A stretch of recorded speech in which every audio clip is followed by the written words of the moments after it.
Halo Rebahaners, dimanapun kalian berada, bagaimana kabarnya? Kembali lagi bersama saya John. Setelah 1 minggu lebih saya sakit dan tidak upload, akhirnya saya kembali pulih dan sehat dengan kondisi yang meskipun masih aratel genggerong dan batuk disertai rehak yang masih kental, tetapi demi kalian semua para Rebahaners setia, saya bela-belain rekaman. Bukan demi kalian sih, demi AdSense dong. Sebuah film berjudul I Came By tahun 2022 akan menceritakan tentang 2 orang pembuat grafiti yang hobi menggambar di dinding rumah orang secara ilegal, dan akan ada sebuah misteri mengerikan yang tak pernah mereka bayangkan sebelumnya. Penasarin? Langsung saja pasang handsfree, simetriskan khusus rebahan, kencangkan celana dalam, selamat menonton, dan Jackie Crot.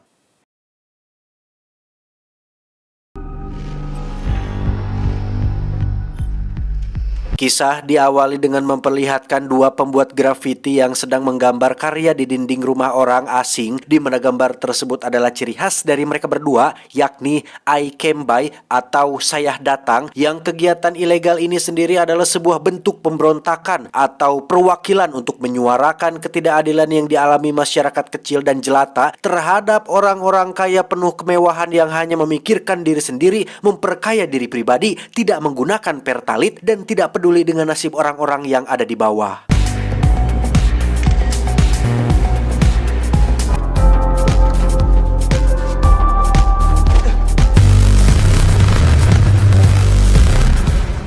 Ada Toby dan Jay, mereka berdua adalah segelintir dari sekian banyak orang yang memutuskan untuk tidak hanya berdiam diri saja dengan keadaan krisis ini, yang meskipun kegiatan ini ilegal dan tidak bisa dibetulkan, setidaknya orang kaya yang rumahnya sudah mereka bobol dan dindingnya sudah mereka coret-coret bisa tahu dan paham bahwa masyarakat kecil bisa melakukan sesuatu hal yang di luar dugaan.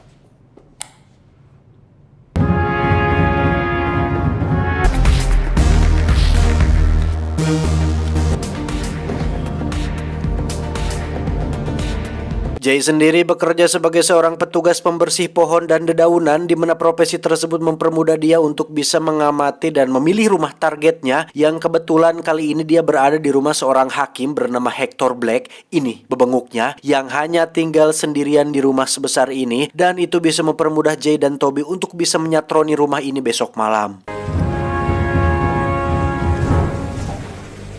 Hey, listen, mind the tools. I'm gonna go take a leak.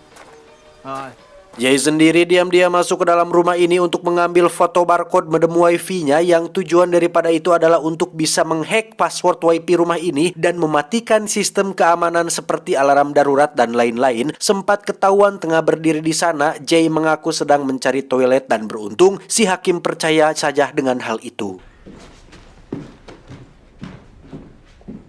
Jay sendiri tinggal bersama dengan kekasihnya bernama Nas. Ini parasnya yang rupanya baru mendapat kabar baik jika dirinya positif hamil, sehingga itu menjadi sebuah dilema tersendiri bagi Jay yang setiap malam selalu melakukan aksi berbahaya yang bisa setiap saat membuat dirinya tertangkap. It's too bad, because you can't get rid of me now. Why is that? Alih-alih ingin berhenti melakukan aksi ini, Jay justru melihat Toby nampak begitu bersemangat dengan target baru mereka, yakni si hakim Hector Black, yang mana Jay dengan jujur mengatakan bahwa dia tidak bisa melakukan hal ini lagi akibat pacarnya Nas hamil dan kini dirinya sudah punya tanggung jawab, yang hal tersebut cukup membuat Toby kecewa, yang meskipun begitu Toby tetap akan melakukan aksi ini tanpa atau Jay bersamanya. System, remember?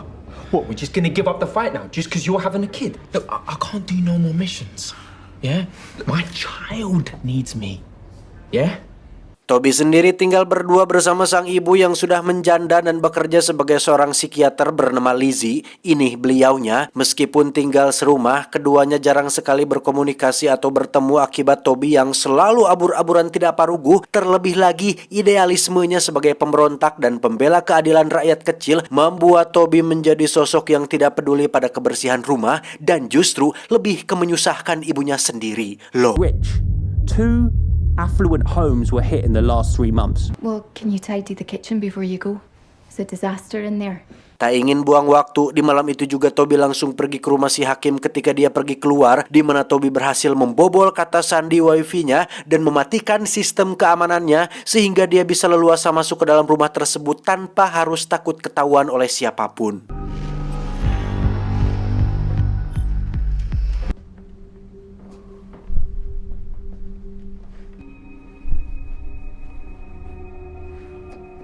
Saat akan mulai membuat grafiti itulah Toby seketika mendengar ada sayup-sayup suara seorang lelaki tengah mengerang di ruang bawah tanah, yang ketika Toby turun ke bawah, dia melihat ada beberapa foto remaja lelaki tengah duduk sendirian. Entah apa tujuan si hakim menyimpan foto semacam ini. Namun ketika suara tadi muncul lagi, Toby berhasil menemukan sebuah pintu berwarna merah di balik tekas dan...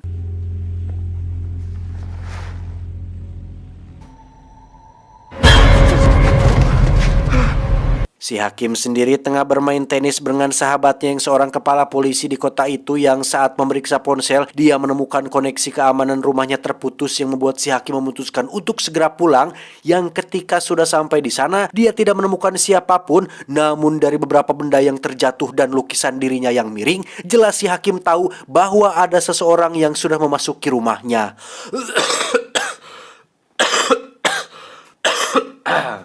Allahu Akbar.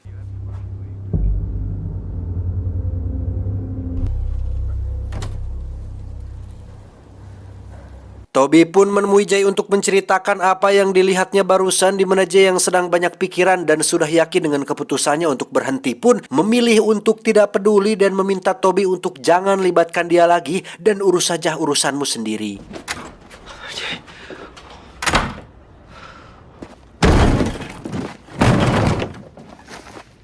Entah apa yang ada di balik pintu merah si hakim, Toby memutuskan untuk menghubungi polisi agar mereka memeriksa rumah si hakim. Yang keesokan paginya muncullah dua petugas yang bermaksud untuk memeriksa rumah tersebut, di mana si hakim yang nampak tenang pun dengan santainya mengatakan jika dirinya kenal betul dengan atasan mereka, alias bapak kepala polisi yang semalam bermain tenis dengannya, dan membuat kedua petugas ini merasa terintimidasi hingga memutuskan untuk segera pergi dari rumah tersebut. How diligent his officers are in responding to crank calls.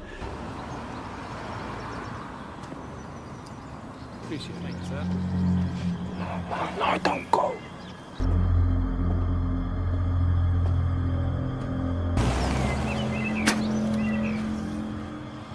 Kekecewaan jelas terlihat dari wajah Toby yang tidak bisa melakukan apa-apa kepada si hakim, di mana saat Lizzie ibunya menyuruh untuk membersihkan rumah pun Toby jelas menolak dengan kasar hingga membuat pertengkaran terjadi di antara mereka berdua, dan Toby memutuskan untuk pergi dari rumah ini. Where do you think you're going? Anywhere but here.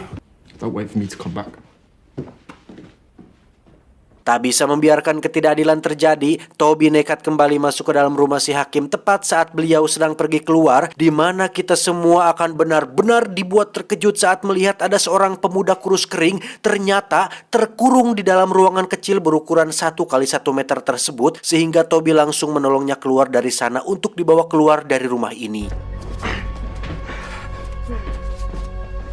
Pada saat yang bersamaan, si hakim rupanya tidak enak hati dan memutuskan untuk pulang kembali ke rumah, di mana dia membawa sebuah tongkat pemukul kalau-kalau ada orang asing lagi yang masuk ke dalam rumahnya. Yang ketika sudah sampai di sana, Toby rupanya sudah mengembalikan si pemuda ke dalam ruangan tersebut, sementara dirinya bersembunyi di dalam lemari untuk menunggu waktu yang tepat untuk menumbangkan si hakim bejat tersebut. Say, you wet yourself, have you?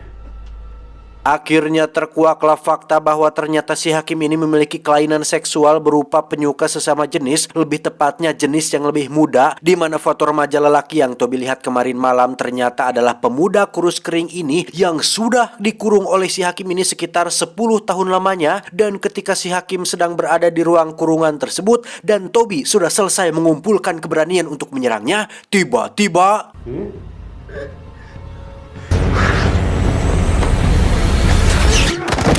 ya, sungguh sial sekali. Usaha Toby harus gagal hanya gara-gara tisoledat alias terpeleset yang membuatnya terjatuh tepat sekali di depan si hakim. Sehingga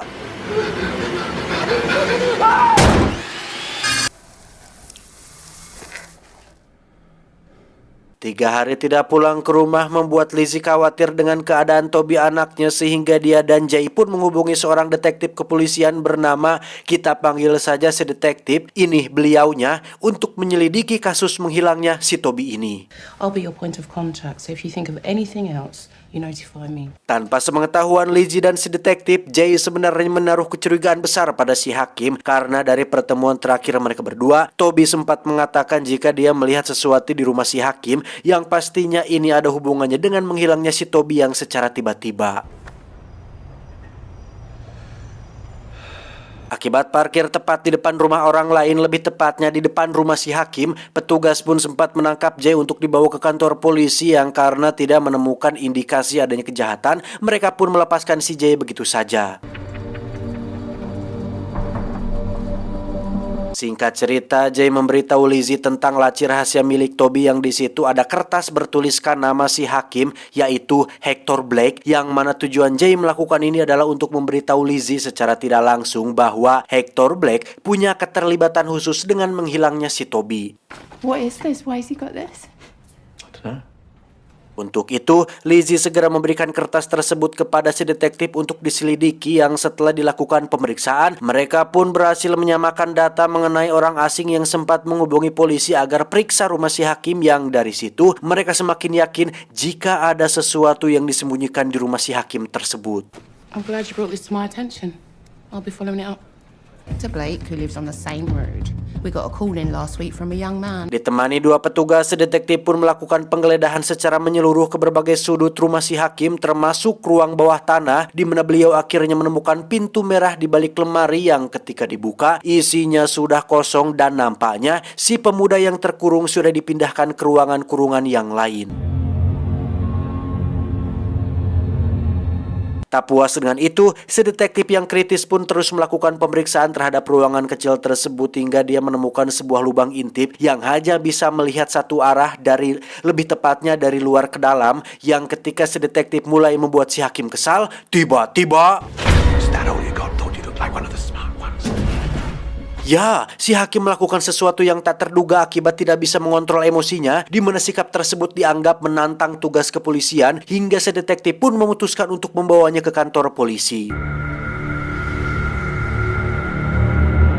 Dan seperti yang sudah Anda duga, si hakim dan kepala polisi di sana memang sudah sangat CS sekali, sehingga hal ini dianggap sebagai kesalahpahaman saja yang membuat si hakim dibebaskan karena tidak terbukti melakukan kesalahan.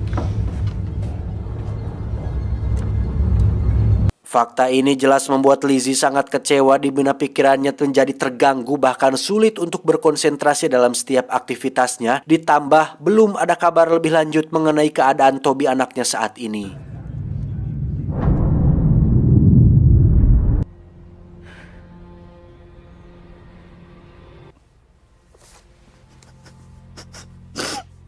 Kembali ke si hakim yang tengah tengkurap menikmati pijatan demi pijatan yang diberikan oleh mas-mas terapis yang masih muda, tampan, dan ranum ini, di mana si hakim yang memang doyan daur muda pun mencoba untuk mengajaknya ke rumah yang di situ mereka berdua mengobrol panjang lebar mengenai perizinan tinggal yang dimiliki oleh si mas terapis yang memang bukan asli warga Inggris ini, yang tanpa sadar minuman si mas terapis ini sudah dimasukkan obat bius yang lama-kelamaan membuat kepalanya menjadi pusing.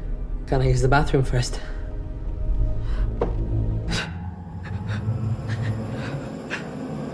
You drank that too quickly.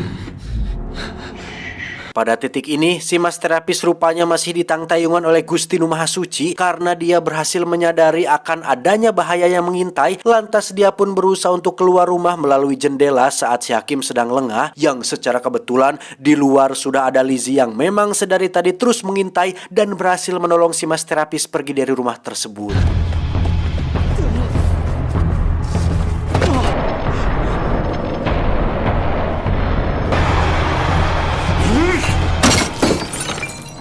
Beberapa hari berlalu, si hakim kembali mendatangi si mas terapis untuk mengajaknya masuk ke dalam mobil, yang ketika dia menolak melakukannya, si hakim mengancamnya dengan akan mencabut izin tinggal dia di negara ini, sehingga si mas terapis ini pun tak punya pilihan lain selain ikut pergi ke rumah si hakim.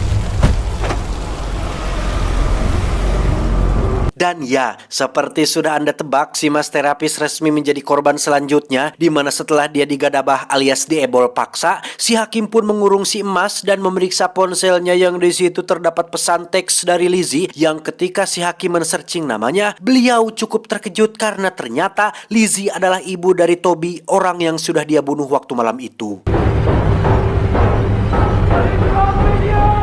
Lizzie sendiri sedang mengunjungi Jay dan Nas yang sedang berbahagia pasca melahirkan bayi pertama mereka berdua, di mana Lizzie mengajak Jay untuk mengobrol empat mata di dalam mobil bahwa dia sudah tahu jika Jay dan Toby adalah dua orang di balik aksi I Came By yang sempat ramai diperbincangkan. Namun Lizzie tidak akan mempermasalahkan hal itu karena sekarang dia sedang butuh bantuan Jay untuk membobol rumah si Hakim, karena Lizzie sangat yakin 100% jika si Hakim adalah pelaku dari kasus menghilangnya si Toby. Hector Blakes. I don't know if I can do it on my own, and you've clearly done this before. Dengan alasan yang sama, yaitu keluarga kecilnya, Jay kembali menolak permintaan tolong Lizzie sebagaimana dia menolak Toby waktu itu, sehingga Lizzie memutuskan untuk melakukan aksi ini sendirian dengan atau tanpa pertolongan si Jay.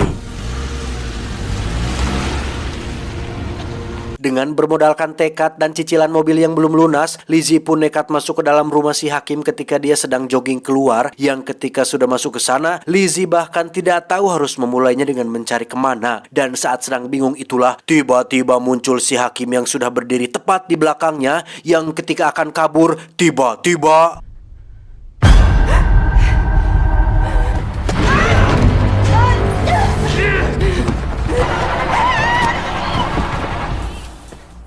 Berlokasi di basement, Lizzie pun diikat sambil dipaksa untuk menyaksikan aksi sadis si Hakim saat sedang memutilasi tubuh si mas terapis, di mana nasib Lizzie jelas akan berakhir sama seperti anaknya dan semua korban yang sudah dibunuhnya. I have to cut him up to fit him in the kiln. You're smaller, it'll be easier. Dari semua orang yang tahu kasus ini, tersisa Jay yang masih bertahan dan jelas menyadari akan menghilangnya si Lizzie dari rumahnya, sehingga dia segera mendatangi rumah si Hakim yang ternyata sudah dijual. Bahkan ketika masuk ke dalam, semuanya sudah kosong dan tak ada yang tahu kemana dia pergi.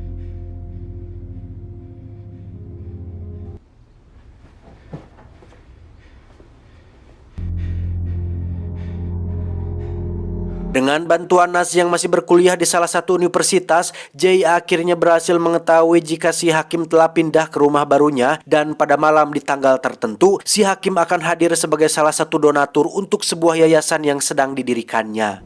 I hope this helps. But please be careful, okay? Please welcome Sir Hector Blake.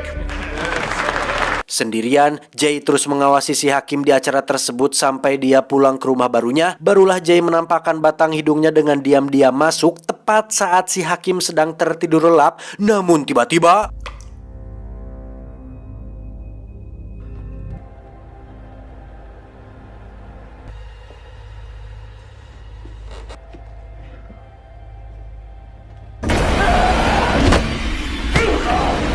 Ya, terjadi sedikit kedekangan di antara mereka berdua, di mana Jay yang seorang remaja bertubuh atletis dan lebih lincah pun berhasil memukul jatuh si Hakim hingga tak sadarkan diri. Kemudian dia pun pergi ke ruang bawah tanah dan menemukan sebuah pintu berwarna merah sama seperti di rumah lamanya, yang di dalamnya terdapat si pemuda kurus kering yang sudah lebih dari 10 tahun menjadi korban penculikan si Hakim berdebah ini. Don't worry.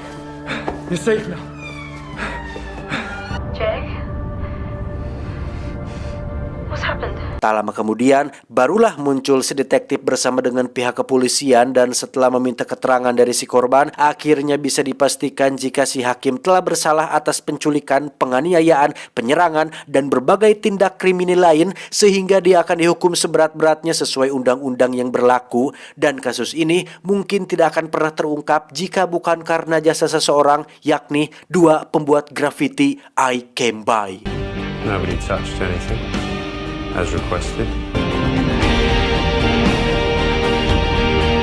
Tamat, ending yang cukup mengentangkan. Pesan yang bisa kita ambil dari film ini adalah jangan masuk rumah orang sembarangan. Ketuklah pintu rumahnya 3 kali dan ucapkanlah Assalamualaikum. Saya John, mewakili direksi yang bertugas, mengucapkan terima kasih dan sampai jumpa di video selanjutnya. Adios, tali sepatu kuda laut. Cuau, cuau, cuau. Aduh, masih tidak enak tenggorokan ya, saya masih berdahak ini. Tapi terima kasih ya teman-teman untuk doanya kesembuhan saya. Wah, itu kurang ajar sekali pas tim saya memposting ketika lagi sakit waktu itu. Si John Ma ada yang ngomong loh, ada yang komen loh. Nggak tahu siapa. Lah, si John Ma pura-pura sakit padahal mau liburan, seperti YouTuber konvensional pada umumnya. Mau liburan pura-puranya sakit supaya tidak ditanyain. Sungguh sangat berdebah sekali yang komen itu. Saya lagi benar-benar sakit malah dianggap liburan. Hai, wow. Itu sangat tidak worth it sekali ya. Tapi tidak apa-apalah, masih banyak yang berdoakan yang baik-baik untuk saya. Dan terima kasih teman-teman sudah setia. Dan terus tonton video-video Eki7 ya, supaya tonton ini tetap stabil dan banyak AdSense bercurah-purah dan banyak sekali AdSense. Wah, aduh, saya tidak paruh, gue ini ketawanya juga masih seperti ini. Aduh, berat ya suara saya. Masih sakit lah tenggorokan dikit lagi. Tapi thank you ya, sehat-sehat buat kalian semua ya. Jaga kesehatan ya, jangan sampai jatuh sakit seperti saya. Ya, oke. Sehat-sehat lah, sukses selalu.